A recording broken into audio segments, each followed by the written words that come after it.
Now we just see the blinking. Okay. Welcome to the Church of Mabus radio show. It's Friday night, 7:19 p.m. Central. Listen to United Public Radio. Does my mic sound okay? Does it sound all right? I had the craziest thing. I was with Agnost, and my mic would not work. It got updated, the old one, my gaming headset, so I was freaking out. Jerry had to start the show by himself, and it was just weird and awkward. But luckily, we've dug this one up somewhere. It's just an old Logitech. I'm going to get something better, but at least it's working for now. But it was just crazy. My blood pressure went up. The gaming one would more. The one I normally use stopped working. So let me see. Rosanna Shaw is supposed to be joining us. She's having some troubles connecting right now. Stephanie Quick is with us, and Wham. Yeah. How's it going, Stephanie? And your mic's on mute if you don't know, Stephanie. You probably know. Well, now I know after you told me. I was getting roasted on a show recently, even by my own mom, for having a bad microphone discipline. So I was trying to do better, and obviously I'm no good at it still. Hi, everyone. I use it all the time, too. Well, first off, Christina, I'm going to have Christina show y'all our pig. Because we're talking about pets. Yes, it's a mini pig. Oh. And her name's Elvira. I've seen your pictures of this mini pig. And she's very cute, but boy, is she a pain in the butt. My God. That's because they're smart people. They are, and she loves food. Like you, she just is a bottomless pit. And then she'll be quiet if I hold her like a baby. So I have to lay everywhere with her, so she'll be.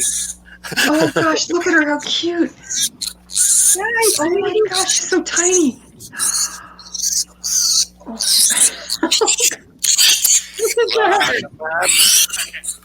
Oh my gosh. Here you go. Oh. See how quiet she gets when she gets in my She just wanted her dad. That's so cute. Look at her little face. Oh, I can't take it. Oh, what a cutie. This is why I cannot eat pork. I know. It does put a thing on it. It does make it different. I've known too many of these people in my life. I can't. It makes it different for sure now. For sure. That's a rough one, though. Bacon. Come on, man. That's hard. Yep. They just go with the long pork, right? Long pig. I know if people eat mini pigs. I bet they do. That's sick. It's sick to do, but they're so smart. That's what's so sad about it. I've never had this much interaction with one. And it's like they have such personality and so intelligent and everything, and loves music. Like she'll be quiet to music. We're playing sea shanties, pirate songs from YouTube and stuff. Now she's being good. Yeah. Hi, Christina. Hi, Christina. They're saying hi to you, Christina. And she's a constant eater for sure, that mini pig. Elvira, named after Elvira, Mistress of the Dark. Mistress So Dark. Elvira has a book coming out in September, and we were trying to figure out a name, and we saw the book or whatever, and that's like Elvira. Her name was Jules. That's what the farmer named her or whatever. So it's Elvira now. But I don't really know. Hopefully we can figure out what's going on with Ferusha. StreamYard's kind of new to me, and we haven't really had any trouble in the past, but sometimes I had something with mics not too long ago. It was mostly because my mic updated. That's the only problem I've ever had, and it was acting weird. But, well, it's good to be here, everybody. Pigs being quiet, give it time, and it will not be. Oh, the dogs. One dog don't like it, I don't think. She keeps trying to pick at it. It's going to kick her butt. It's like fearless. That pig is fearless. But, well, Stephanie, good to have you here. And I guess we're going to start up on Afterlife stories since, of course, I lost Jack not too long ago. And it sucked. It still does. And definitely, I guess, what have you found for us out there that you want to start with? Well, I have a lot of different stories here. This is like roasted for us, like rustling papers. Even my mom was listening to me. Why are you rustling papers? But I got some different stories from different people. And also a couple of just kind of general things. I got a story from Simon Hesselager Johansson, who is with this organization called HID Denmark, which is kind of an alternative, I don't want to say, tourism website. And so they have all these places in Denmark that have like interesting paranormal events or old standing stones or like fairy trees or hauntings. But he said that they have found that in Denmark, most of the ghost dogs that are seen by people are actually poodles. So I thought that was kind of an interesting, odd fact. Like, why would there be poodles in Denmark? I don't know. And then AP Strange on Twitter, Matt Hopewell, let me know that I guess Sir Francis Bacon, in 1626, he died of pneumonia. The story goes that he caught a chill stuffing a chicken with snow to prove that freezing temperature preserves the meat. He got pneumonia. The chicken also was deceased, and apparently that chicken is said to haunt Pond Square, where this happened, to this day. So I guess animals can have these very long afterlives of several hundred years. But yeah, I felt so bad when Jack passed, because, everyone has their pets, and you become, very intimate and very close with them. And I've definitely had, just even personally, a lot of experiences of animals after they pass. The Boosh was my cat I had for like over 17 years recently. We were like super close. I wrote about him on my blog, The Cat with Faculty X. He was a real character, and I had some very strong synchronicities right before he died. I think I was talking about this last time I was on there a little bit, because he came to us from another house. He decided to move into our place because he got a lot better food, mostly, I think. But so we always called him the Boosh, but his original name was King, after Elvis. And so before he was getting old, but there was nothing really wrong with him. And I started to see, like, there was a panel truck near here that had graffiti. It said King with a crown. And there's a bird called a kinglet, ruby crown kinglet, that when I first started bird watching, I'm a bird watcher, I saw a lot of them flashing their red crowns. And ever since then, I'd always been looking for it, but I was never in the area where the males would be displaying. That's part of their mating and territorial display. And then right before he died, like about 2 or 3 weeks, there was a kinglet came, and I was just sitting there at the kitchen, like the breakfast table, and it came, and I didn't even have to turn my head. This bird was just there and started flashing its crown, which is the first time I've seen it in like over 20 years. And I was like, oh no, this is the king bird. So anyway, so then the Boosh died, but after that, I felt his presence very strongly. I would feel him, like, jumping on the bed. This is like a classic thing that many, many people report, and felt his presence. And one time, after several months, my husband Anthony felt him jump on the bed one night, in the middle of the night, and it's a pretty classic thing. There's a really nice article by Susan Demeter on her blog called Out of My Mind's Eye on ghost cats. And she talks about incident that she had with a cat. She has cats, but this is a cat that was in a house she had moved into. And the ghost cat came with the house. And it was interesting. She talks about how she thought they were moving in. It's like her and her companion at the time and her daughter, who was on the younger side. And it was like a 1920s type house. She's in there one day, and all of a sudden she sees this cat, and it just looks like a regular cat. She's like, how did a cat get in here? Sometimes when you first move in someplace, the neighbors' cats could get in and stuff. But then she checked, and it had obviously vanished and was an insubstantial cat. So she's like, well, whatever. Not really deciding one way or the other about it. But then her companion also, a few days later said, I saw this cat around here. And then after that, they still didn't say anything to her daughter, but her daughter, she noticed, would be talking to or kind of interacting with the ghost cat. So she figured, for whatever reason, this cat is here as a ghost and hanging out. So she says that most people will see like a classic apparition as looks like a solid animate animal. It blocks the light, blocks what's behind it, and then people have no reason to think it's not like a normal living cat in a body until something happens and it vanishes. You also get a lot of the feeling of, people, like you're on a bed, you're on the chair, you feel a cat jump up on the bed or onto your lap or that type of a thing. But it's nice if people want to go over there, Out of My Mind's Eye, Susan Demeter's blog, and it's just called Ghost Cats. But the nice thing is that she has several references at the end for different books that you can get if you're really interested in learning about companion animals who become ghosts and seeing a lot of that stuff. Cool. I've heard different things about that. I've heard people say that dogs are pets or whatever. No, I don't like the word pet, but dogs are sinless and they go back to the source, of which they're like pretty much God energy. And I've had someone else tell me they get a new body and he'll speak in binary to me. I don't know what the heck that was about, but I've heard all kinds of different stuff. He's a dog man now, and he's going to visit me in a UFO. So that's. They didn't say the Dogman UFO thing. I just added that, but they did say a new body and it's going to speak in binary or whatever. So that would be weird. But I have seen weird things out of the corner of my eye, like that could have been him, like where you see a white shape move and it's under the bed and it's nothing there at all, but you saw something. I saw something go into the car like that and there was nothing there. It's almost like I think it was him, and maybe just showing me he's okay. I've seen him smile in my head because he used to smile.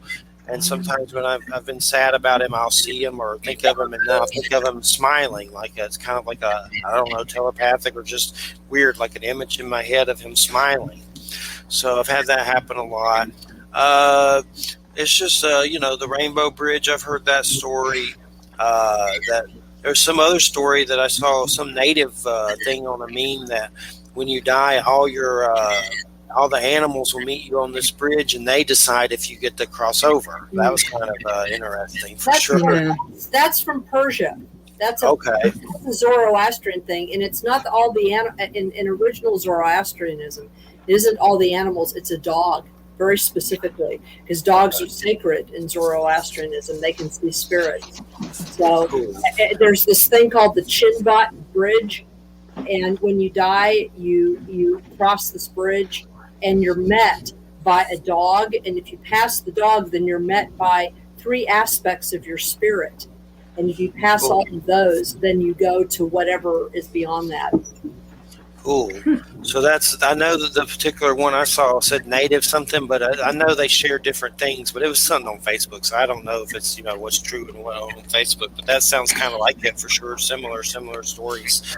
I know different cultures share similar kind of beliefs and stuff, but I'd have to find it on my Facebook. I don't remember which tribe or whatever. It's just one of those freaking memes.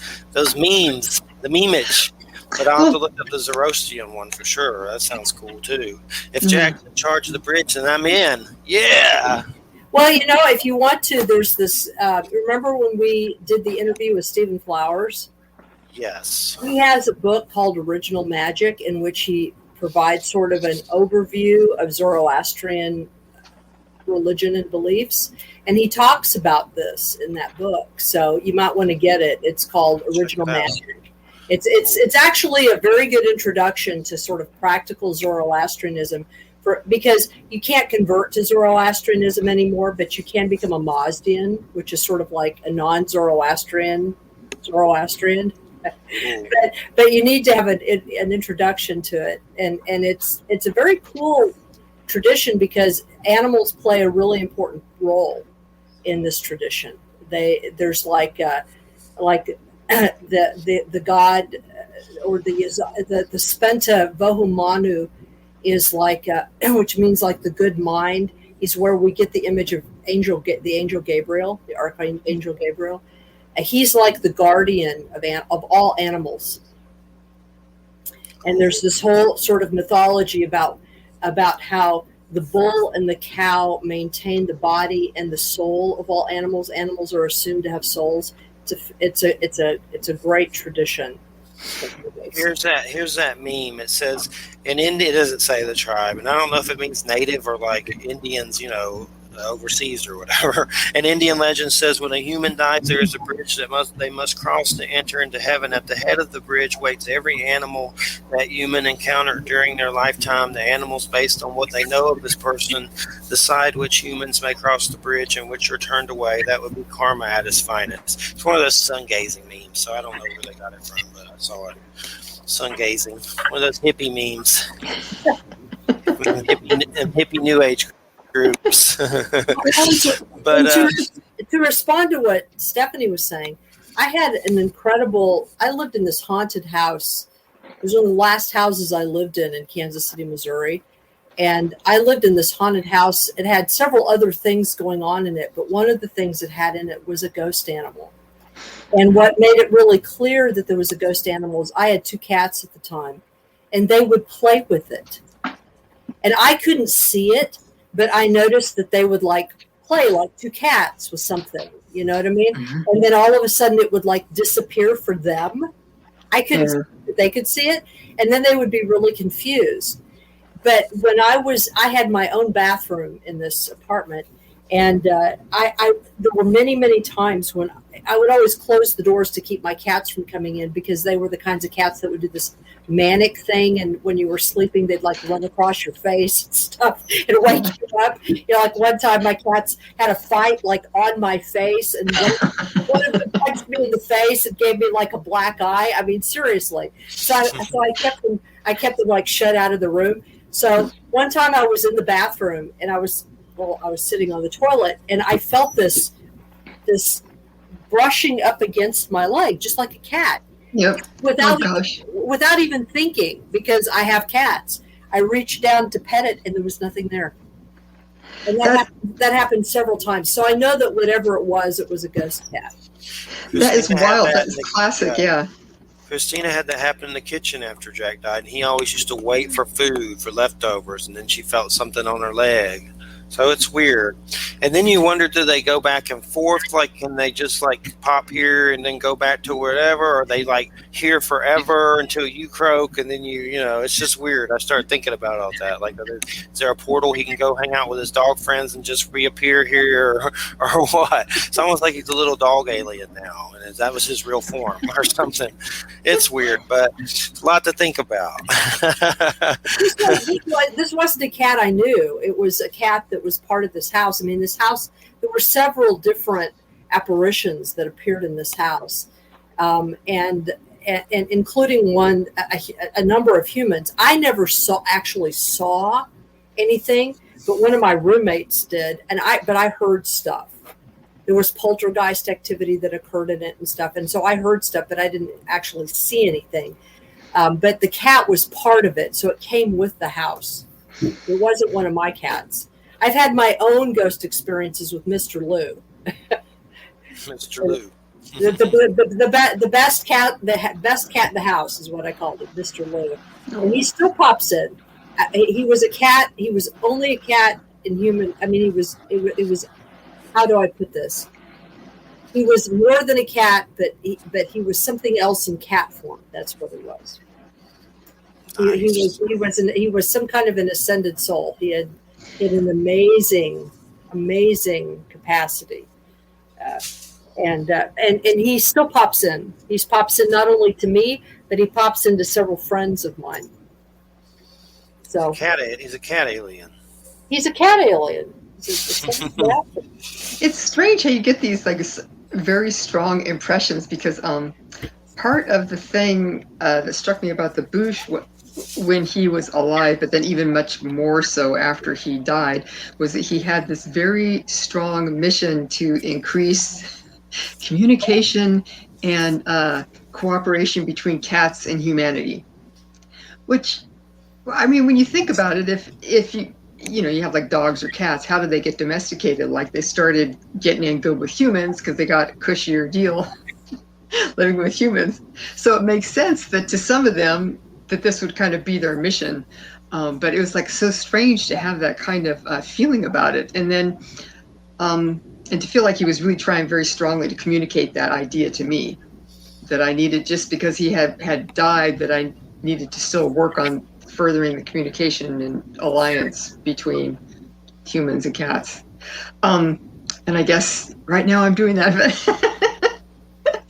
But the other thing is, my mom has had a number of dogs over the years, and one of her dogs, Jack, he died a couple years ago. We got really close. He's a Cairn Terrier, super cute, huge personality, very protective of my mom.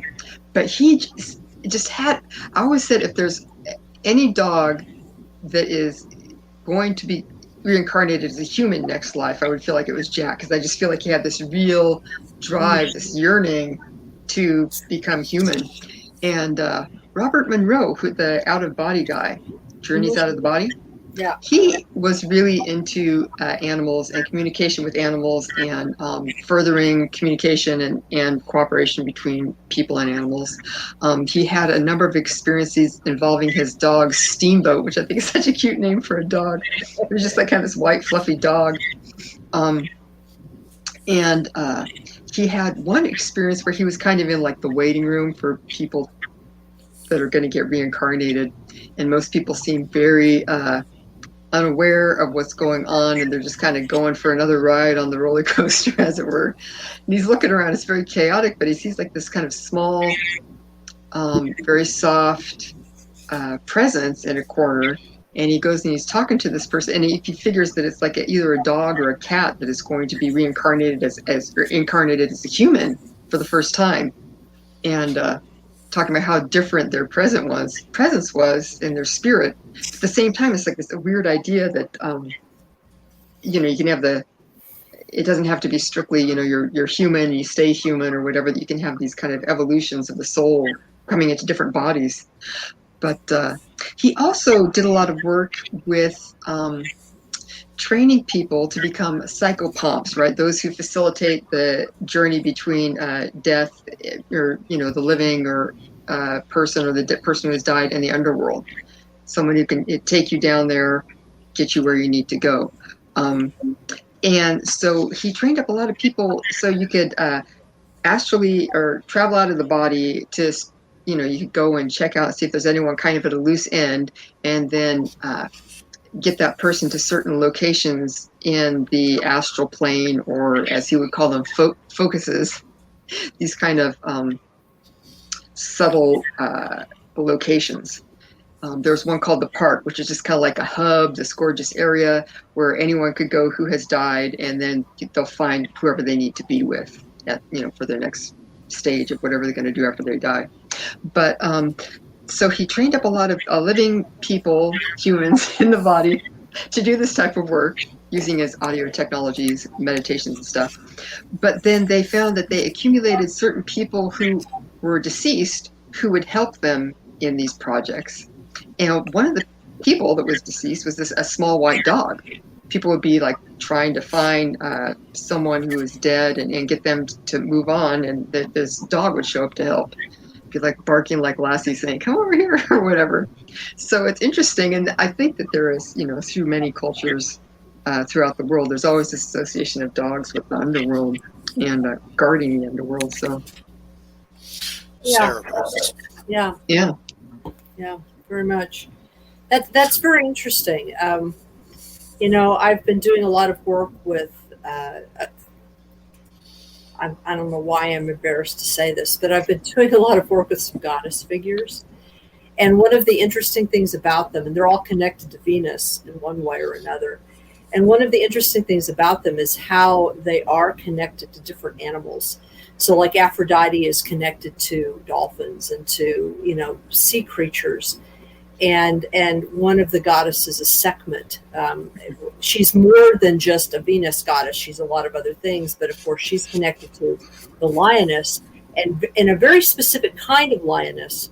It's not. I mean, it's a lioness. It's the Asian lion, which is an extinct form of the lion. We think of the African lion. Mm-hmm. There was another lion that was called which was the Asian lion. And the Asian lion, the lionesses had manes. They had small manes. And she's connected to that particular lioness. So in coming into contact with these different goddess figures, I've had to become aware of the different animals that they're connected with. Like Freya, who I've always been connected to, is of course connected to cats, but she's also connected to other animals as well, in the deeper tradition. So to me, it's really interesting that gods and goddess figures are often connected to animals as sort of like extensions of their power, if you will. Yeah. Yeah. Like Odin to wolves and to ravens, and although actually Freya is connected to ravens too. And then there's Regana, who is a very deep Baltic sea goddess who's connected to owls. Mm-hmm. Mm-hmm. And of course, Athena is connected to owls. So, just all of these different animals. I think I've come to think that most of my spirituality revolves around animals. Yeah.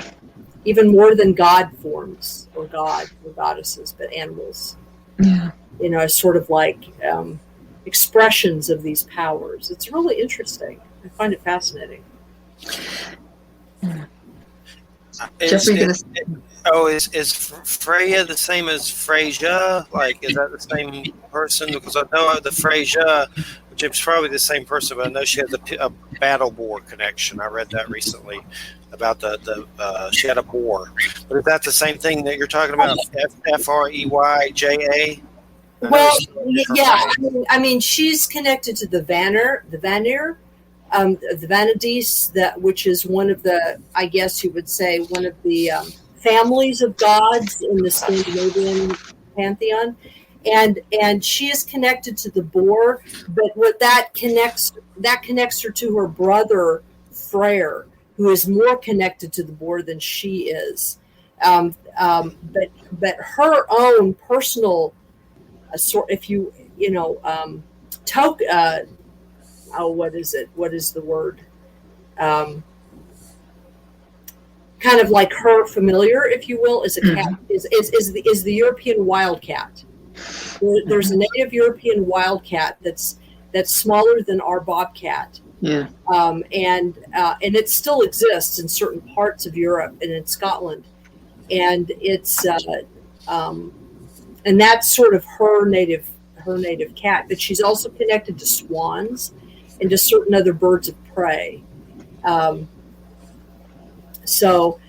her connection to the boar has to do with her connection to the Vanir and her brother, who is connected to the boar. He actually rides the boar. That's Freyr.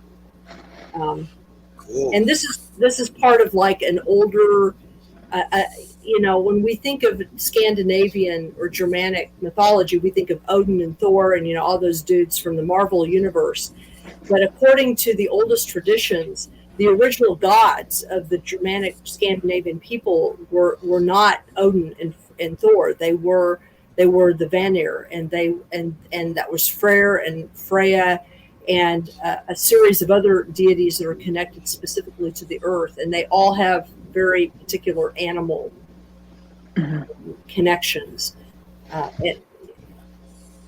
So does Odin, obviously. I mean, he's connected to the wolf and the bear, and to ravens, and Thor. Well, Thor is connected in an interesting way to goats. Goats. Goats and pigs. Goats and pigs. Goats and pigs for Thor. Yeah, goats and pigs for Thor. He has this wonderful cauldron, kind of like the Dagda in Celtic mythology, where this cauldron where he can throw stuff into it, cook stuff, and stuff never ceases to come out of it. Oh, wow. That's good. It's interesting because as far as you're talking about spirituality being connected with animals, I find that's very powerful as well, because it connects you to, the real world around you, and you can observe the animal's behavior. You can observe the ecology, the various environments, what's happening with the weather and the climate all around you, and this helps to ground you. But recently I was talking with someone about a teacher of mine who was of a Native North American tradition, and she would talk about animal medicine, animal magic, and she would say, she's kind of hardcore. But she would say, you could, if you have an animal that's showing up a lot for you, then one of the things you could do to kind of meditate or learn about it is you kind of start at the top of the animal and go all the way down through its body and just see whatever you notice and kind of tease out whatever you can in a magical, divinatory, spiritual, practical as well meaning about that animal. For example, if you look at the owls, let's say, right, you look at their eyes, the kind of satellite dish there, the way that their ears are hypersensitive, and that, what does that say about their sensory organs, how they organize their experience, and what does this tell you about what owl medicine could help you with, right? Right. What types of, so, and you could just go through all the different aspects of even just the physical body of the animal. And then, of course, you would want to look at, where does it live? What does it eat? How does it find, what it needs to eat? What's the mating practices like? What is it? How does it care for its young?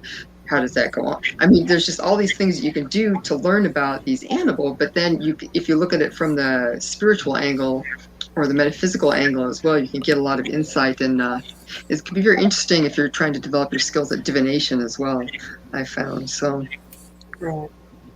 but there's as far as dogs in the underworld, of course, the two big ones would be Hecate and Diana, both being associated with dogs from the dog lady aspect of things. So, well, and then there's Anubis, of course. Yes, the big daddy. big daddy Anubis. Mm-hmm. I'm gonna weigh your soul against this feather. This teeny little feather over here. This feather. Yeah. I think what's interesting about animals is that in many ways, and if you look at these mythological systems, they represent aspects of ourselves that we've kind of forgotten. Mm-hmm.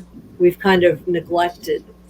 And, animals often have qualities that we don't have. They can hear better, they can see better in some cases, they have better senses. I mean, frankly, sometimes I think the only thing humans have is our ability to create technology to augment our senses that we've lost, but animals have them. Yeah. And on some level we know that. And to me, what's really valuable a lot about these ancient systems, and you mentioned the indigenous systems, is this understanding that animals are family. They are part of our larger family. And to really understand ourselves, you have to connect with them, intimately on some level. And they are, to me, when I connect with animals, I realize that humans are not aliens, that we are part of this planet. Yes. And it's humans it's animals that remind me of that. It's, otherwise I feel like I'm kind of a Cylon, and animals help me. I think I've learned more from animals than I've ever learned from a human being about how to live and how to be just normal. Mm-hmm.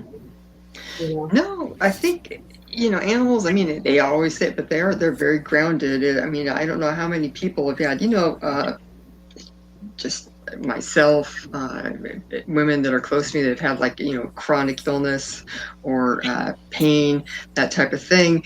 And, it can be very difficult to get your behind up and moving around. But if you have, the dog that needs a walk, or the cat is, jumping on your face because you got to go feed it, these are that keeps you on a schedule, and it keeps you connected and brings you outside of yourself, which is incredibly valuable. And it's also just, very grounded and very, practical. It's like, well, okay, we got to take care of these practicalities, which could be very difficult to lose track of when you're, in a hard situation, or, people that have been grief stricken. Right. Well, and I think what's interesting about animals is, I don't know about other people. I mean, I might gripe if a cat asks me for food all the time, But the truth is that on a deep level, I don't resent that.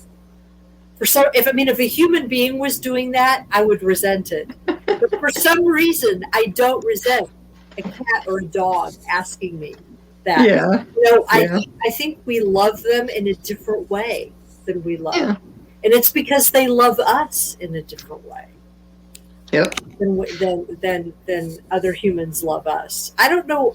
I mean, maybe other people have different experiences, but I would do more for an animal than I would do for a person.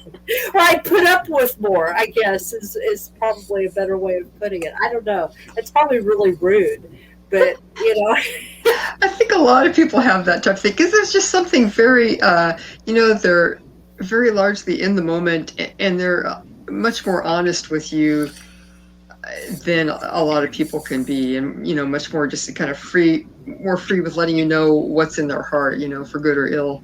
Well, they're even honest about their manipulations. Exactly. There's nothing passive aggressive about it. I like when the cat that lives here, I can't say she's my cat. She lives here. She's not my cat. Yeah. In fact, Alan is her human, but I'm the one that feeds her more, so I'm the one that gets pulled into her drama. Her scenarios. Her scenarios. But but she's not passive aggressive at all. It's just very direct. I want food. I want pets. I want out. I want this. I want that. And you know what? I don't know. If it was a human, I'd be like, screw you. Let yourself out, right? But because it's a cat, I'm like, okay, I will interrupt this Zoom meeting. I will interrupt this business Zoom meeting. I will tell my Zoom compatriots that I have to let the cat out. And what's funny is everybody gets it. That's the thing. Everyone's like, okay, you gotta let the cat out. That's the funny thing. It's like, this is a professional meeting, a professional training, and I'm like, I have to let the cat out. And they're like, okay. Everybody gets it. It's so what can you do? Oh, that is funny. There's a lot of cats out here. We feed them, and sometimes they bite on the front porch. Like there's the whole neighborhood. Like there's a million cats out there that aren't ours, but we just give them food. Like we buy food for them, and it helps them at least. But it definitely makes the dogs go nuts when they fight out there over food, whatever they're doing at the food bowl. I'm sure they're doing something, fighting over or something. Funny, when I was growing up, we had we were in this like a suburban ranch house in Castro Valley, and my mom and dad had like a stall shower in their bathroom, and it had like a small, it was like maybe like 1.5 by 1 or 2 feet square, a little window in the shower. And this is like in the 70s. And so the side yard there, I don't know, the neighborhood cats used to get in there and start scrapping or loving or whatever. It was making this unholy racket. And my mom would go in there and she could just kind of turn the shower head so it would point out the window, and she'd spray the cats that way through the window when they make too much noise. I don't know why they always crack me up. It's like, yeah, I just sprayed the cats last night. Then we also had a peacock a couple of blocks away, and it would, I don't know who had it, but it would start screaming. They sound like a woman being attacked or some awful thing. So whenever someone new would move in the neighborhood, you could tell when they had finally heard the peacock one night, they'd be all alarmed in the neighborhood going around. But that was those, I don't know. Cats can be so terrible, but then, you just want to accommodate them anyway. I don't know what it is. Anyway, so that would be cat magic for you. Yeah, I don't know what it is about cats, because that's the thing about dogs. Dogs are sweeter. They're just sweeter people, even though cats can be very sweet. Dogs are sweeter people, just generally. And I agree with that. But there's something about me, it's probably a sadomasochistic thing, with the fact that cats are buttholes really attracts me, And I don't know what that is, but I love all cats. You want to know what my fantasy is? This is not a sexual fantasy. This is a love fantasy. My fantasy is to be in a room with all the kittens and have them on me all the kittens, and I don't care if they poop on me. I don't care what they do. I just want all the kittens. And that's the closest I am to being maternal. Yeah. Just to have all the kittens. Yeah. Well, they're so fun. And they're buttheads. Yeah. But they also have amazing physical capabilities too, as far as the way they can just kind of take off from a standing jump and get, several feet up in the air on the counter and all that type of stuff. So it's that little mouth, and that little mouth goes, meh, meh, meh. It's that little mouth. It's like it kills me. I'm just dead. I will lay down on the floor. I'm dead. I don't know why. It's so weird, But little tiny puppies are really cute too. When their little faces and they're wagging so hard that their whole butt, like they fall over, when they're wagging their tails so hard that they fall over. That's really cute. It's true. It's true. I don't know. I think that's part of the theory of that when cats and dogs got domesticated, like they keep more of their cute young features because it kind of trips our own, maternal or paternal instincts. So they kind of get in on that too. Like they're hitting us every which way. I found a few dog quotes. I'll read a couple. Here's one from Johnny Depp. The only creatures that are evolved enough to convey pure love are dogs and infants, which, that's true, I'm sure. Here's His Dog by Aldous Huxley. This is kind of a weird one. To his dog, every man is Napoleon, hence the constant popularity of dogs. So I don't know if you want to be Napoleon to your dog. But Bob Barker, a person who has never owned a dog has missed a wonderful part of life. That's the dude from Price is Right, right? Yeah. Right. Yeah, if I had the space, I would have all the animals, because the other thing that I really love, I love birds, little birds, and I especially love birds with their little fluffies on the back. I belong to this Facebook group called. It's a stupid group. It's called. I can't even remember what it's called. But it's humans who are imagining what their burbs are saying. Oh yeah. It is. And it is like the sweetest group ever, because all they do is they show pictures of their pet burbs, and they can be any burbs, hens or chickens or cockatiels or parrots or whatever. And then they imagine what their burbs are saying. And there's evolved this whole language. Like it's mumther and father and friend. It's hilarious.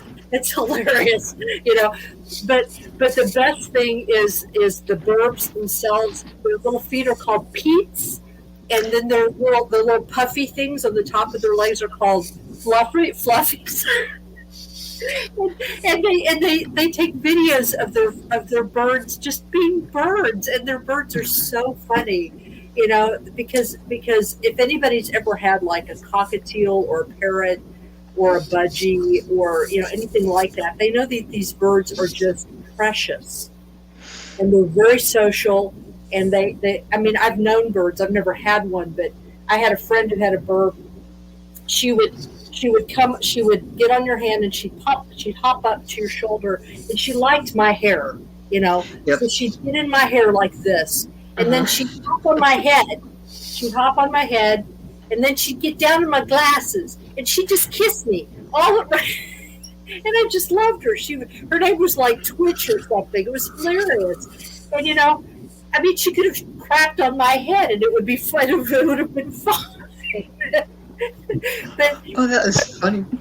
But I love burbs. I just really do, and I love chickens. I think chickens are the most. Our neighbors across the road have just gotten a new flock of chickens. Oh wow, yeah. And roosters. So the rooster crows every day. I'm sure it drives the neighbors nuts.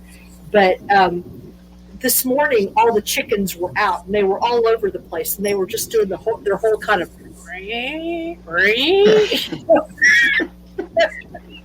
They came in the yard. They were just like checking things out. You know how chickens are. And I just want to grab them and kiss them on the head. I don't know why. It's so weird. I just love chickens. Yeah, Anyway, I'm nuts. I'm a crazy animal person. We saw Yeah. a chicken running around McDonald's not too long ago or something. Uh-oh. Like we were at the drive-in and a chicken just comes through. It's like, what the hell? It's kind of disturbing. For sure. Here's a quote, Will Rogers: "If there are no dogs in heaven, then when I die, I want to go where they went." Exactly. I think a lot of people, I think that is a very popular and sound opinion out there. That's my viewpoint on it. Yeah. I used to be a bird specialist when I worked at Petco, and I don't know how the hell that happened. Somehow I think they just needed one, and I was it. I don't remember a damn thing about taking care of birds but the basics now, but I was like the bird specialist at Petco. And I had cockatiels and all those. There's so many different ones, parrots and African gray parrots and stuff. Now I'm remembering a water dragon jumping out of the cage and landing on my bald head. Like it jumped out, one of those lizards and water dragons jumped out of the cage. I screamed. It's like, ah! And I took care of the reptiles there at Petco. I was in high school. I had a friend who had a snake, a pet snake, and I have to admit I like reptiles too, because they're so honest. There's no thought there. They either like you or they don't like you, or they like something and they don't. And I get that. But this one, the snake liked me, and it would crawl up and it would come out here. It showed it would nestle right here in my bra, and it'd stick its face like right out here like this, and it would just, because it's warm right there, right? Yeah, that's why. Yeah. It would stick its face out, and I'd just walk around with it, the snake, like in my bra. Oh gosh. But no, I like reptiles too. So. Any of them, I would just have a zoo in my house if I could afford it. Just a zoo. Yeah. I think a lot of people would. I like hedgehogs too, although I guess they're kind of horrible to keep.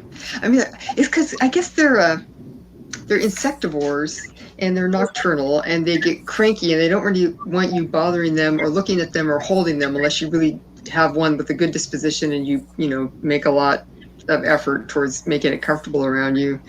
But I don't know. I was cracking up. I saw this. It was a small video that was on the net, and I sent it to some people. But this guy is holding a hedgehog.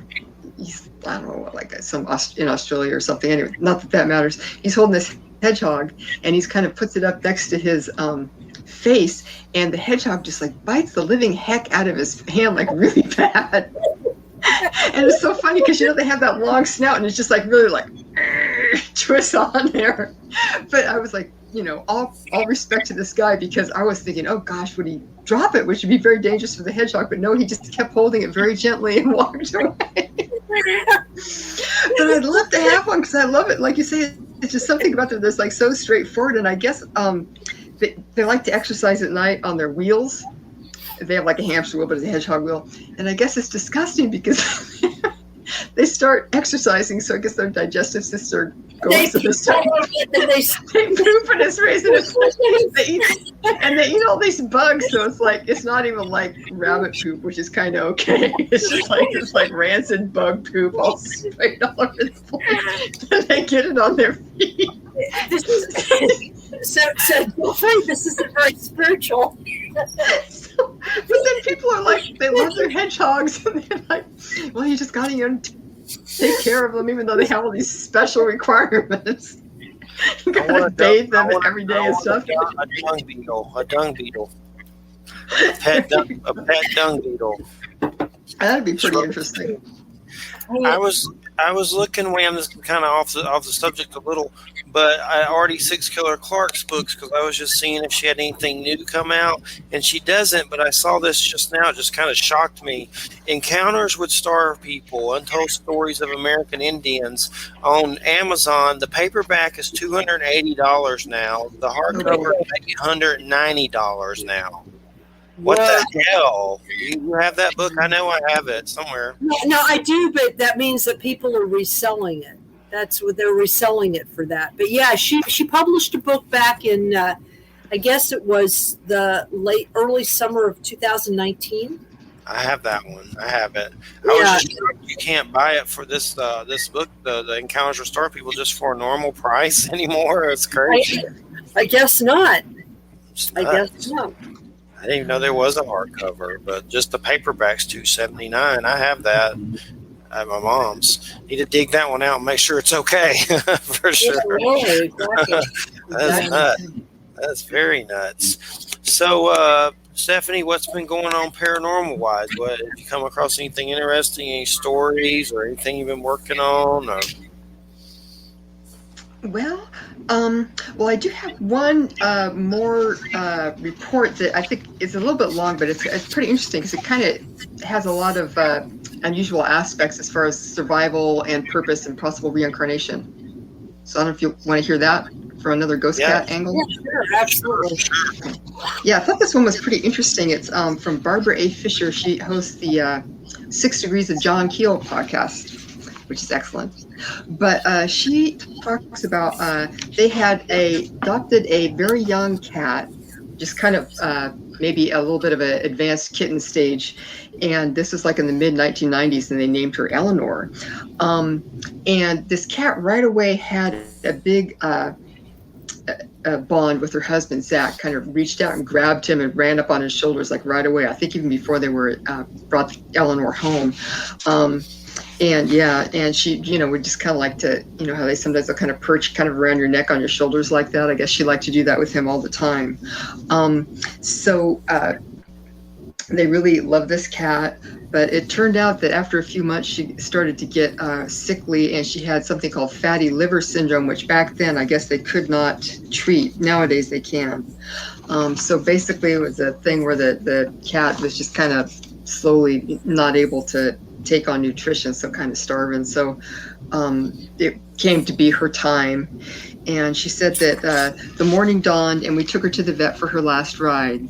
There was snow on the ground with yellow sunlight and a blue sky.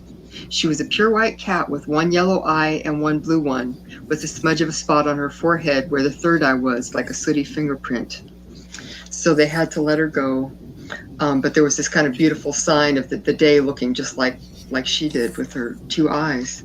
And I guess that night Zach became really ill, and they were both crying because they were so upset that they had this wonderful Eleanor and had to let her go so quickly. And I guess his last words to Eleanor were that he wanted her to come back in a stronger body, and he would know when he saw her. So he's like, let's meet up again. But I guess they were in bed that night, and said, we were both very upset. So we felt a little weight land on the foot of the bed and looked up and saw a ball of white light there. We felt paws patter up the bed, and the light moved with them. It came up to Zach's pillow where Eleanor used to sleep by his head and rested there, and he felt a little warm body. So this is real typical, the visitation after the death. So about 4 years later, they found a black cat in Providence, Rhode Island, a little black cat with a white crescent moon marking on her belly. And when we go meet her, she crawls up Zach's shoulder just like Eleanor did. So they named her Minaloosh. She rides around on Zach's shoulder, sleeps curled against his belly or on his pillow, and loves to hear him play guitar or flute. She stays with us 8 years, then is struck down by feline infectious peritonitis and passes. And she says she haunts their house to this day. Says, I see her now and again, a little ball of black light, her shadow scooting along and dancing up and down the stairs in the hallway. She hangs out in one of my art studios. Now this part, it's pretty interesting so far with the whole idea of cat reincarnation, but here is that after she has passed, she guided several stray cats to our house. One, a little orange cat named Jane, showed up under my car, and there was with her a black cat that had a white shining star in her forehead, like Eleanor's smudge, like reversed.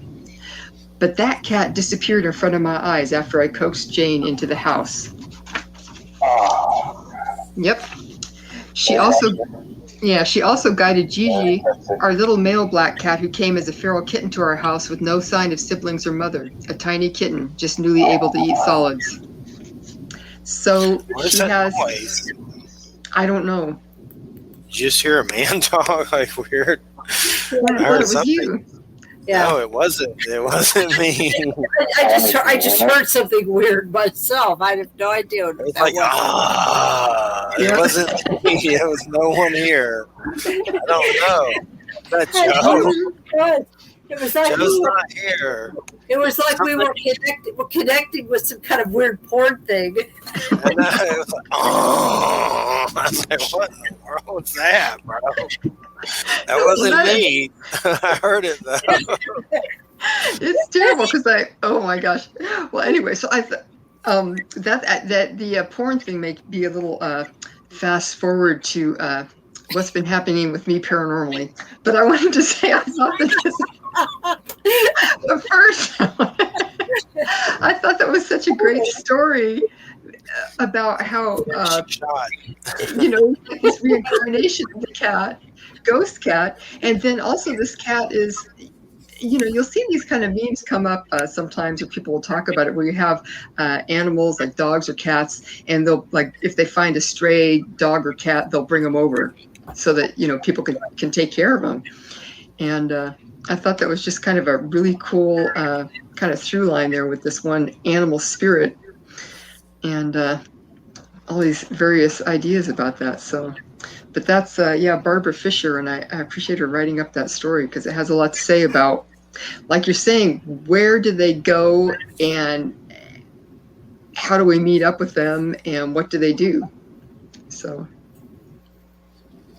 that's just it. And you worry that the one, Jack, what if he has to come back as a dog and he's like with someone that's a jerk or something? Hopefully that don't happen, but and then that lady, June, the dog just made a noise. A dog didn't make a noise a while ago, did it? No, that was something weird. A bulldog just made a noise. That wasn't the noise we heard was like, yeah. I don't know what. Now the blood sugar sex magic part of the show. Well, here's the thing.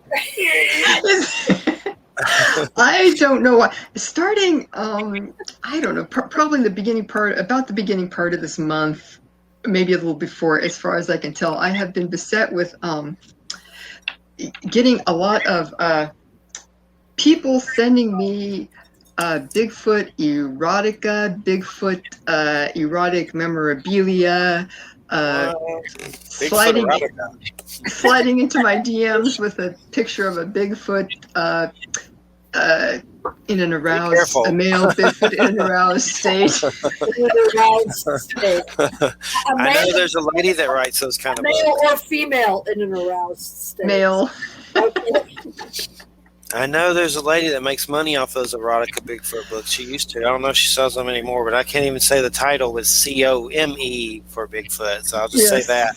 But I know that lady's making $30,000 a month or something. I don't know if she still does it or whatever, but I know they always are rocking those Bigfoot boobies with that one. I see statues of Bigfoot and the one with the boobies. I guess that was the Patterson Gimlin or whatever. But and you don't normally see a Bigfoot suit that has boobies. That's kind of rare, so that's why I don't know what I think about that. Because I've never seen a Bigfoot suit with boobies.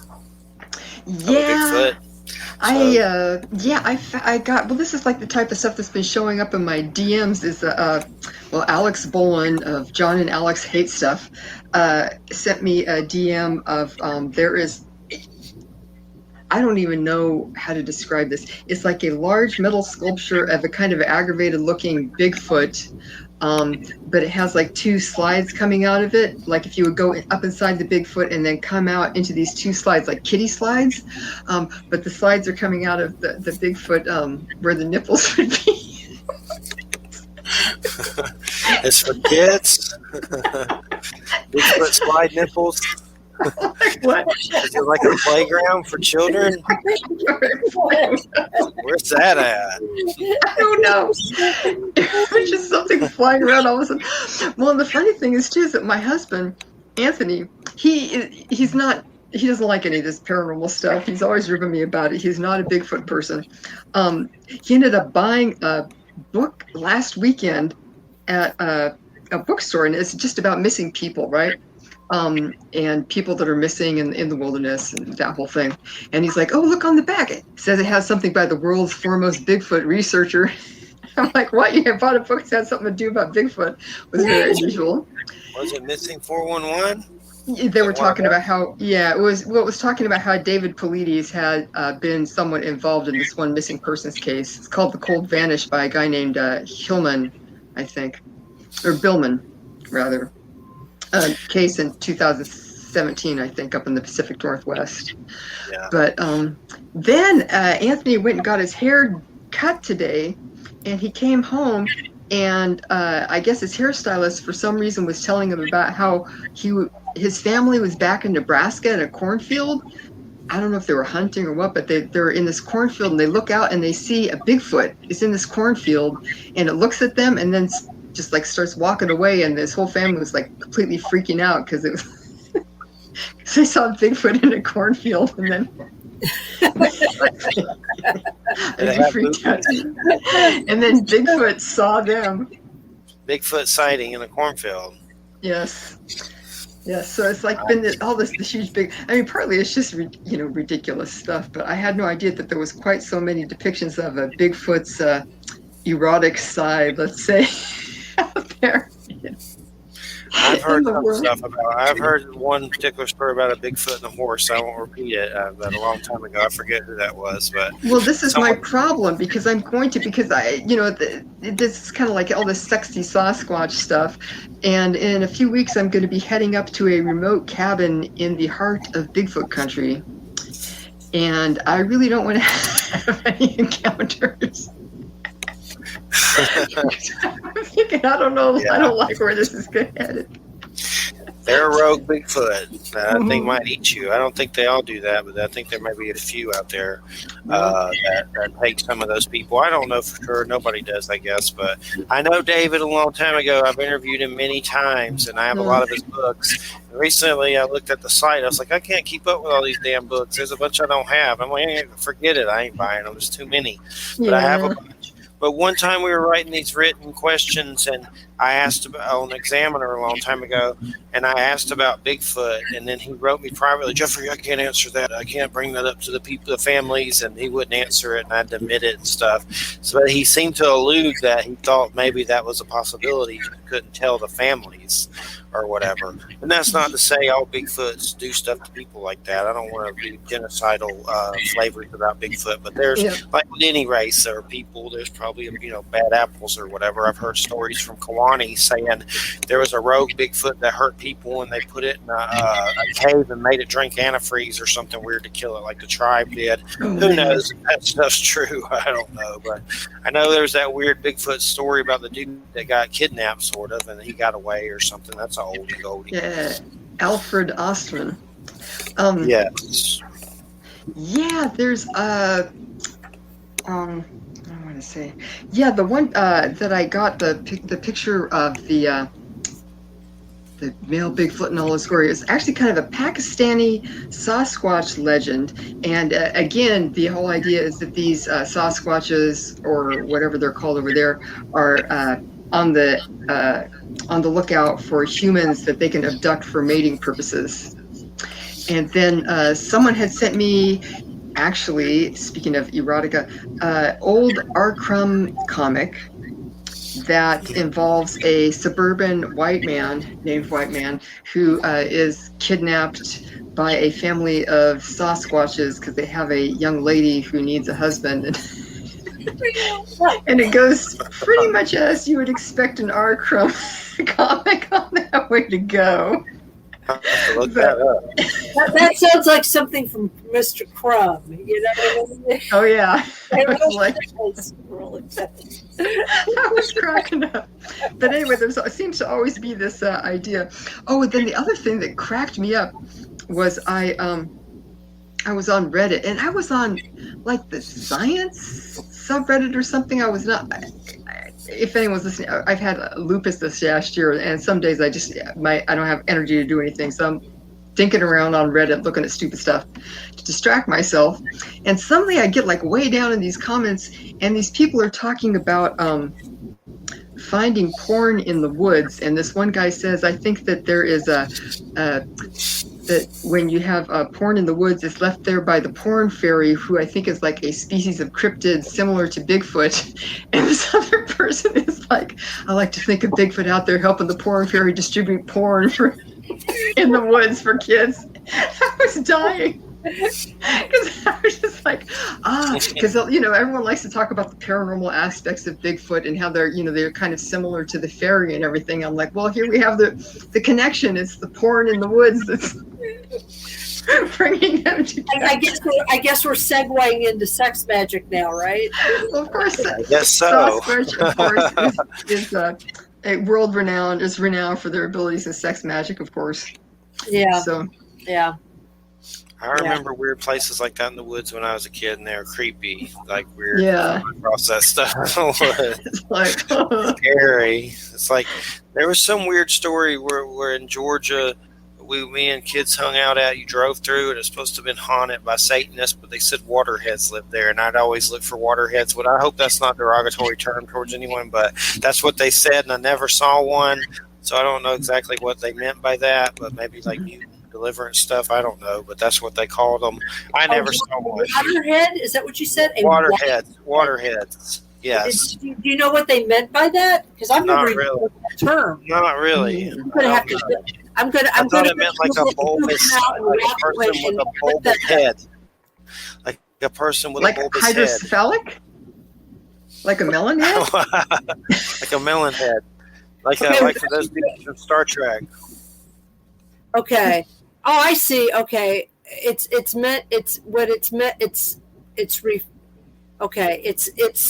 slang term that it refers to several things, but it can be a slang term that refers to people that have big heads as a result of incest, and breeding, inbreeding. Okay.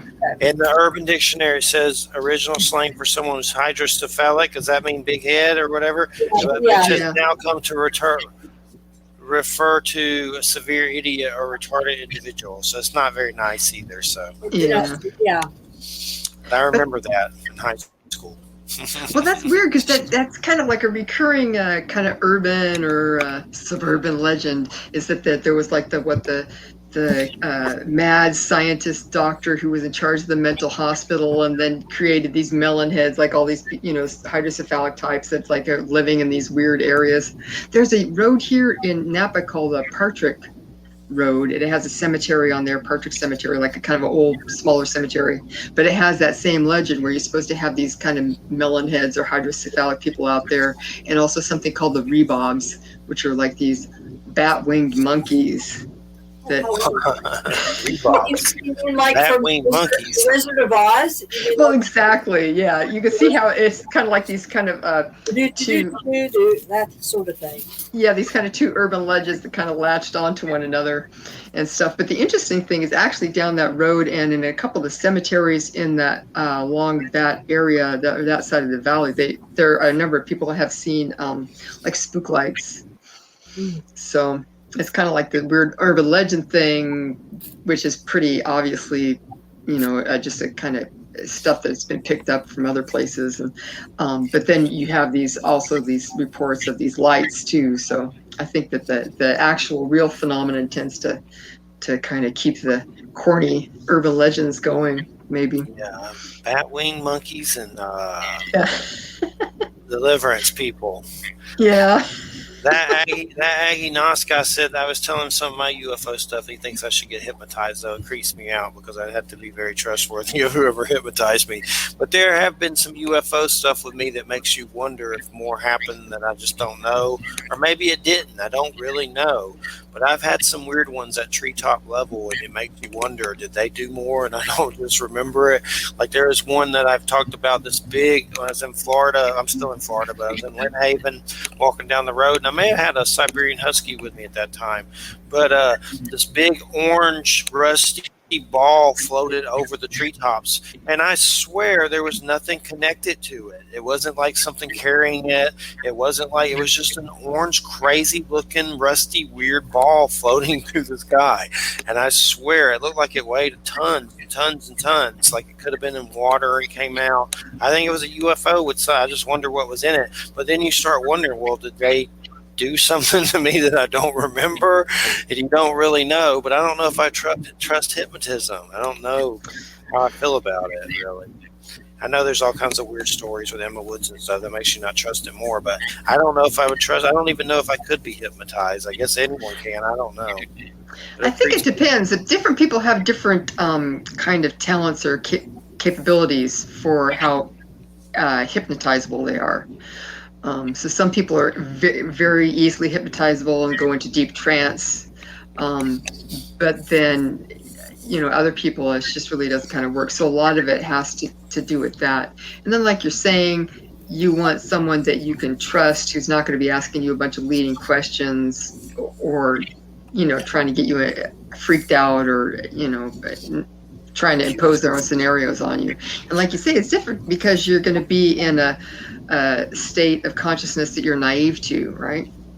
The good thing about if you're meditating on your own or doing yoga or doing those type of practices on your own is that you can build up your own capacity for accessing these altered states of consciousness on your own. And it is possible to develop the ability to remember more, like in waking consciousness, develop the ability to remember your dreams better, right?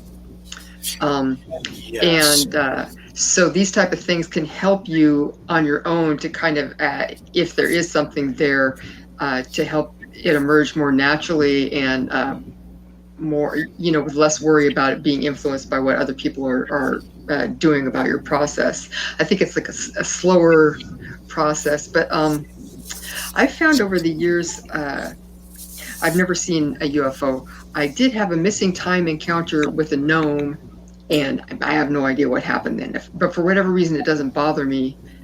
So I don't know. I just have no idea what happened to that time.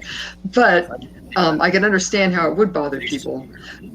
But the other thing is that when I've had times when I have started meditating or studying with a different person that I have an intense connection with, or a discarnate entity, and suddenly you'll be going into these very altered, for me, states of consciousness that I'm unfamiliar with, and I'll have a hard time, it's like I'll black out, and then you'll come to. But then as I get more familiar with that state of consciousness, that what I had not been able to remember before becomes more available to me as I become more familiar with that particular state of consciousness. So I think it is really possible for people to develop these capacities on their own if you just have, a little bit more of a daily practice. It takes longer, and it's not dramatic, but I think that you can trust the process a little more. And also it's helpful if you're going forward into more odd or high strange experiences, because you'll have developed your capacity to keep your conscious awareness going through these various weird states of consciousness. I know once during DMT, I thought I was laying on a table with grays around me, but it was like in my mind's eye, and I was like, is that something that happened to me, or is that something that's happening right now? What the hell? That's the only time I've really... Well, I did have something not too long ago happen that was pretty interesting, and don't you do it, pig. Starting up.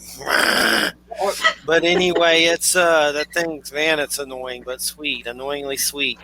But anyway, I've had weird experiences with the sun to where I can close my eyes and let the white light fill me. And I was at a gym not too long ago, and I did that. The sun was coming in, and I stared at it. Then I looked. Everyone in the room had like an orange orb over them. I mean, or a pinkish orb. It was like, I don't know if it was a spirit or what, but it was really strange, like a weird experience. And it's like the sun is giving me a gift somehow, and there's a connection, I think, to our soul and the sun, the light, and everything.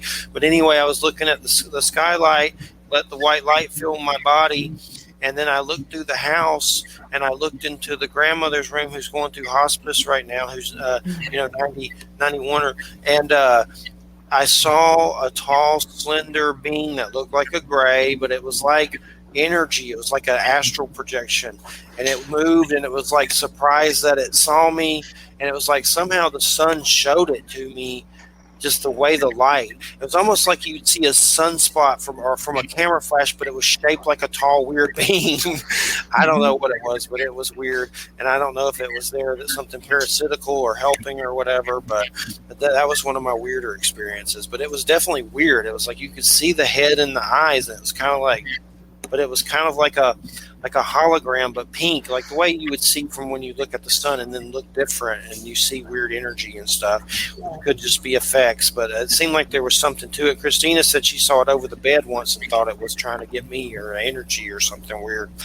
I don't know, but it was definitely strange. But I haven't seen grays that much except for that seemed like a gray, and then that DMT experience. Other than that, I ain't never seen one to my knowledge.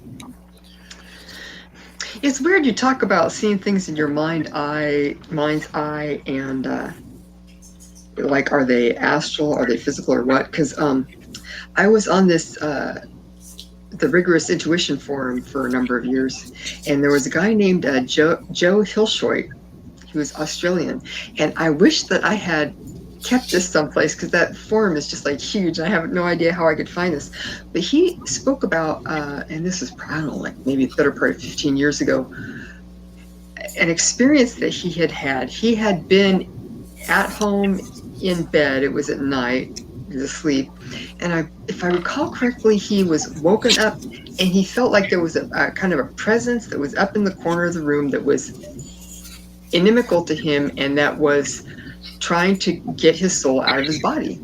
So he said it was like an alien abduction experience on this kind of visceral, energetic level, because they had like this struggle for, I don't think, 10 or 15 minutes, and then it resolved.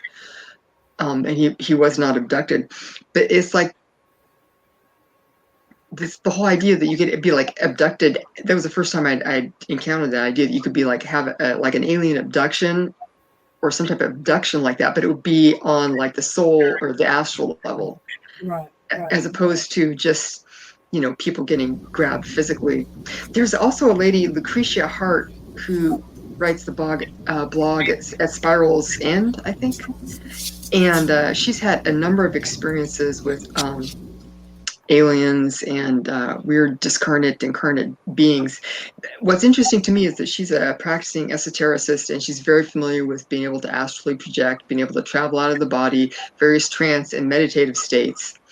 And she's very clear that there are times when she is like abducted astrally, or meets them in like the astral realm or in a lucid dream. But then there's other times she's like, yeah, they just came up, they knocked on the front door, and they took us out the back of the house, and we got on a physical craft.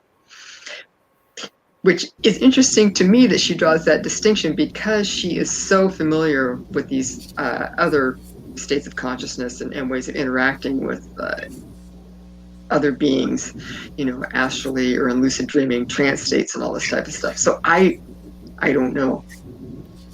What is her name? Lucretia Hart, and what's her name again? Lucretia Hart. Lucretia. Oh. Is that Hart? Yes. Because I think I've seen her stuff. I think I've seen her stuff. What's interesting about some of her, and what you were talking about, is it reminds me of one experience I had, and just one. I've never had an experience like this before or since. But it occurred when I spent the night at a friend of mine's house that was undergoing a kind of a haunting. And some paranormal, poltergeist experiences, really. In fact, it's the only time I've ever actually seen poltergeist experiences where you could actually see physical things like levitating and flinging themselves across the room or moving. I mean, I've never, before or since, I've never seen anything like that. But the first night I slept there, I woke up in the middle of the night. I was actually sleeping in the bed with a friend of mine. We were just both sharing this king-size bed. and she had just had surgery like on some ganglia or something on her arm, and so she had taken a bunch of painkillers, so she was out, out. And I woke up and my back was to the wall. I was kind of on the inside of the bed, and it felt like this sounds so weird. It felt like the wall was open, like there was an opening in the wall, and that there was this thing that was trying to get me, and it was like wrapped around me, and I felt like it was sort of like the Poltergeist movie. You know how in the Poltergeist movie there's this portal that opens up and it kind of tries to suck the people through this portal that's like in the closet, and that's kind of what it was trying to do, and it was like there was like this personality with it. It was saying, we're going to get you through your fears, we're going to get you through your doubts, and it was like a predator. I can't even describe it really, and I fought it for hours. Because I was so scared of it, and finally I got pissed off, and that seemed to help. Yeah, because it was like, no, you are not going to. And it was trying to pull me out to the back of the middle of my back, like into wherever it was. And I just finally got, like I said, really pissed off, and I was like, you have no right to do this, And so I got, and then I was able to sort of make it go away. And then it went away, and I fell asleep. And I woke up the next morning, and I went downstairs, and I talked to my friend about it. I kind of revealed it to her, and she kind of hung her head. This is a friend of mine. She was my first spiritual teacher. She was, like a very talented clairvoyant person, psychic person, but with some flaws. She was also an alcoholic, so she tended to, her life tended to be unmanageable in a lot of ways. But she said, I'm really sorry, because I meant to put up a protective thing in that room, but I forgot to do it last night. Yeah. Because they were having problems in the house generally. Yeah. And that was her daughter's room, and her daughter had actually left that room, wasn't sleeping in that room because of some other things that had happened there. So but this thing tried to wrap itself around my neck. It tried to like strangle me. It was like for like hours, and it was this weird sexual energy. Like it was trying to entice me, but I've never had anything like that happen before or since. And this was before I really knew a lot about this kind of stuff. So when I saw the movie Poltergeist, it completely freaked me out because it was like, oh my God, this is just like that. You know what I mean? Yeah. Just like that. It was because even though my back was to it, it was kind of like I could sort of feel and see like what it was doing. It was like this portal, And of course, my friend slept through the whole thing. Yeah, yep. Well, it's kind of odd too, because you see that even though there was a how do I want to say materialist explanation for your friend being passed out, right, on the pain pills after having surgery. You see this happens a lot with people that are experiencing alien, like the bedroom abductions and stuff. But let's say, my partner is just kind of like turned off or just like crashed out there, and I can't wake them up, right? Right, exactly. So that's similar. And she was like, oh, I didn't experience anything. It was like, well, good for you. It's like I didn't sleep in that room the next night. I slept in the living room where all the poltergeist activity was happening. Oh God, that's crazy. I would rather sleep there than sleep in that room. No, that's awful. It's weird because I think Jeremy Vaney had talked about kind of like the whole portal opening up in the wall. He's had some type of experience, and I think David Huggins too, the guy who had the ongoing relationship with the lady alien. He makes those paintings. Yeah, I've had the guy on that made that. Yeah. I really like that guy's stuff. Actually, I think it's really interesting. he has such a wonderful attitude. He seems like a really nice guy, and his Yeah, he does. paintings are banging, and he has a really great attitude about it. He's just not afraid to say that there's things that he doesn't know, and just kind of tells what's happening. But I think he's had the similar thing too, where it'll feel like the walls opening up, and his lady friend will come through sometimes. So He's bopping uglies with aliens from the pictures I've seen. I have his book. I have a book that's filled with stuff like that, weird stuff. oh, and there's alien boobies. and there's a Bigfoot gnome, Littlefoot angle, I guess, to this whole thing, which is, I think this one thing, I was, what was I doing? I forget what I was doing. Anyway, I was online, and Ben Jaffe had, I'd posted a picture of a meditating Bigfoot. Ben Jaffe was saying something about, I guess that in one of David Huggins' paintings, where he's being ravished by his lady friend there, and there's like a forest behind them, and in the forest there's like a little, it looks kind of like an Ewok or something, like a mini Bigfoot. He's like glowing red eyes, yeah. Yes. Yes. So it's like, again, there's the whole thing of like, that these Bigfoots somehow involved in this weird sex magical ritual with these demi-physical entities or something. But Ben Jaffe was saying that there is a similar strain, I hope I don't misspeak, in certain Tibetan sexual magic initiations that happen through, as they call it, the Guru Yeti, right? So like the Yeti Guru is going to give you this initiation into certain sexual tantric practices. And then there he is right there in David Huggins' painting. So maybe he's been involved with the Dakini this whole time. I don't know. Well, Love Guru.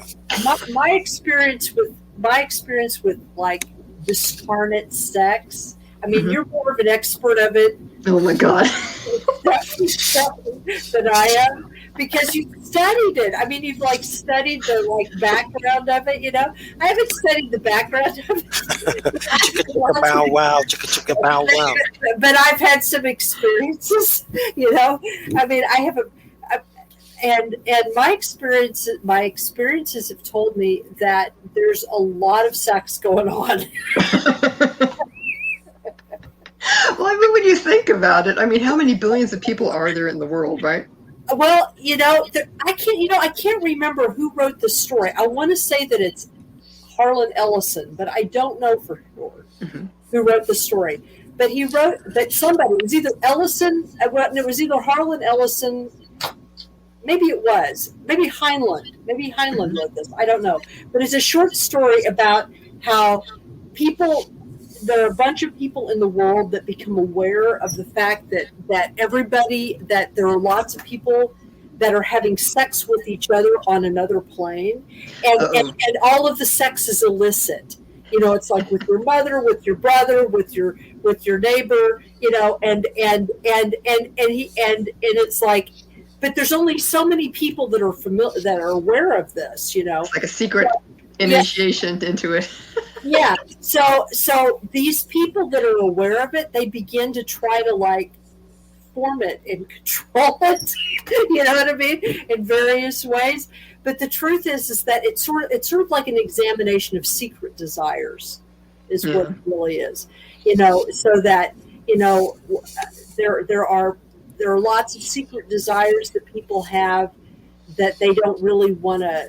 They don't, you may have it in your head, but you don't even really want it to come out. You don't even want it to be manifest, really, because of what that would mean, what that would do. I'm thinking about it.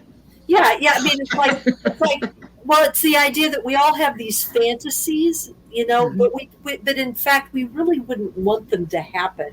And if they were, if a circumstance were to occur like that, we probably wouldn't react like that. You know what I mean? It's like, somebody asked me the other day, what are your fantasies? Well, sexual fantasies. Well, my fantasies are probably kind of bland, compared to some people, but they usually involve strangers, and I can tell you for a fact that I would never do that in real life, because I can't trust strangers in this world like I can in my own head. Well, that's the thing. I mean, it's one thing to imagine something. It's a very different thing to act it out in the real world. So, I mean, that's just, I mean, it's fun to think about all type of crazy stuff that you'd never want to actually do. But that's a funny thing. I was going to say something. Now I forgot exactly what it was. Oh, but I think a part of it just goes down to, just like the mass amounts of sex. I mean, it is true, because if you look at, what's happening, not just people, but, in the world, animals, plants, and so on, right? They're all reproducing sexually. And, a lot of it goes on, and it doesn't have to just be, nice mother and father in between two particular species. I mean, there's like, psychedelic squid orgies out there and manta ray orgies, and you have bats that are pollinating cactus flowers. I mean, it's just the whole idea behind sex is there needs to be a lot of it, and it needs to be involved with like, how do I want to say, multiple partners, multiple, going across classes of creatures and everything. So I think that, that's just kind of the nature of sex, is that it's just this constant upwelling of, well, how about if we tried this? How about if this happened? It's like really the source of creativity. His range is. Wow, look. Have y'all ever seen Fantastic Planet, this old cartoon that's French and kind of weird about aliens and weird stuff? It's really old, but it's neat though. If you ever get a chance, look it up. It's called Fantastic Planet. It's a French cartoon that's weird as hell, and they do weird astral stuff and have sex maybe with these other aliens. But it's about them taking these big blue people. They take a little human and keep it as a pet. But it's bizarre. It's the bizarrest thing you could ever. It's based on a book, and I wish I could find the book, but it's not available. It's French. But it's a really good cartoon. Bizarre. It's French. It's French. But his range is. That's my question. Animals, sex, it's bizarre, it's French. But it's these big blue aliens. And it's the weirdest thing. It's the weirdest thing you could ever watch. I think that this has been the funnest episode we've ever had. Fun, except for the Rosanna part. That was not good. I know, that's a big disappointment. I know, I felt bad. Maybe you can get her on another time, maybe. Yeah, we can figure it out. Get her on, hopefully, for sure. Mm-hmm. But it's too bad she couldn't get on. Yeah, I wanted her to come on for as a guest, but I don't know what to do with the StreamYard. I don't know. We'll have to figure it out. I don't know what's going on.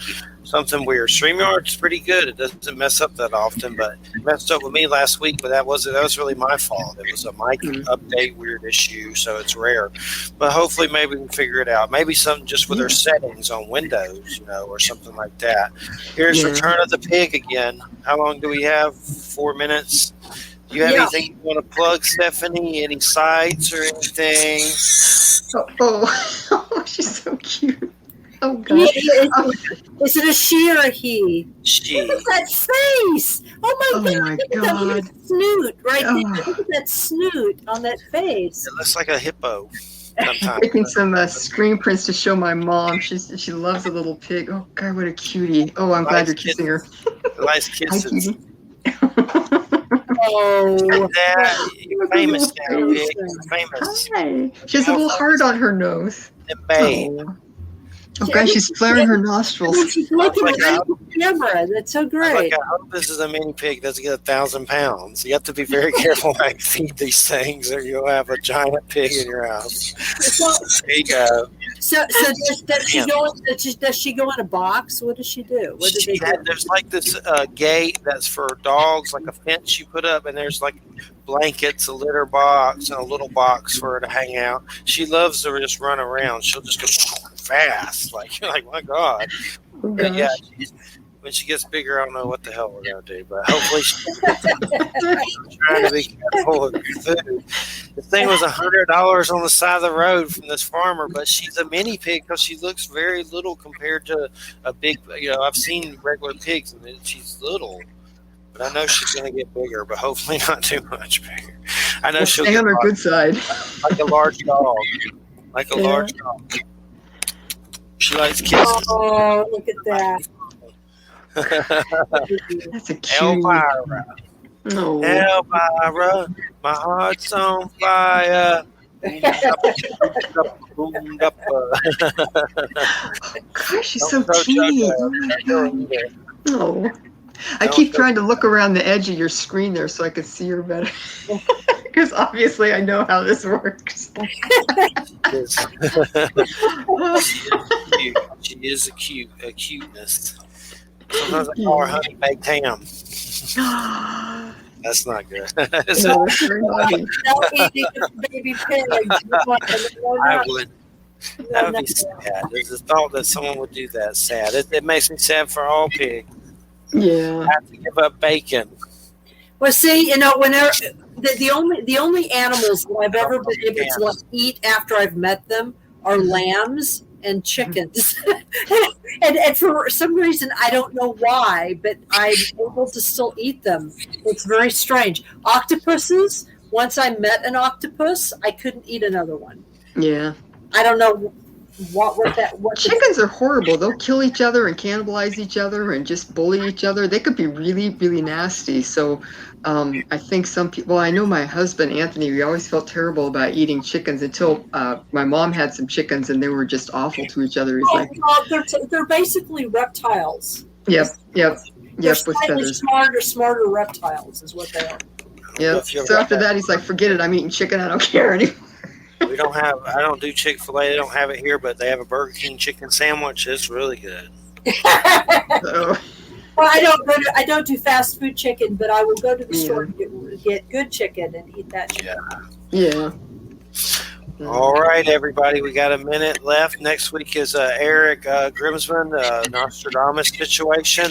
How are you on that one, Wham? Are you going to be there, or what? You don't know yet? Or you... What my goal is? What my goal is over the next few days, if everything goes the way I want it to go, considering what a nightmare today was. I'm hoping to be able to tune in either via my hotspot on my phone or through my phone. One of the two. Does that make sense? Okay. Yeah, that sounds good. Let me know if anything changes. I muted my mic because of loud bulldog. Sometimes they're loud. That's the biggest thing with a pig. That squeal can get on your nerves after a while when it starts doing it for more food, when it just ate a lot of food. Like, and then it found dog food. Now it loves dog food. So they're not really supposed to eat that, I don't think. So, it has dog food on its mind. It looks for it. And you got to hide it. It wants the dog food. We found it in the dog food dish. The carbs. We found it in the dog food dish, swimming and eating in the food. Yeah. That was a high point of her experience there, yep. Yeah. All right, everybody. Thanks for a great show, and appreciate it. Stephanie, had a good time. Oh, yeah, I loved it. Hi, Rosanna. Bye, Rosanna. Bye-bye. Okay. We need to fix StreamYard. All right. Yeah, It's a computer thing. I bet it's settings, Windows, or something.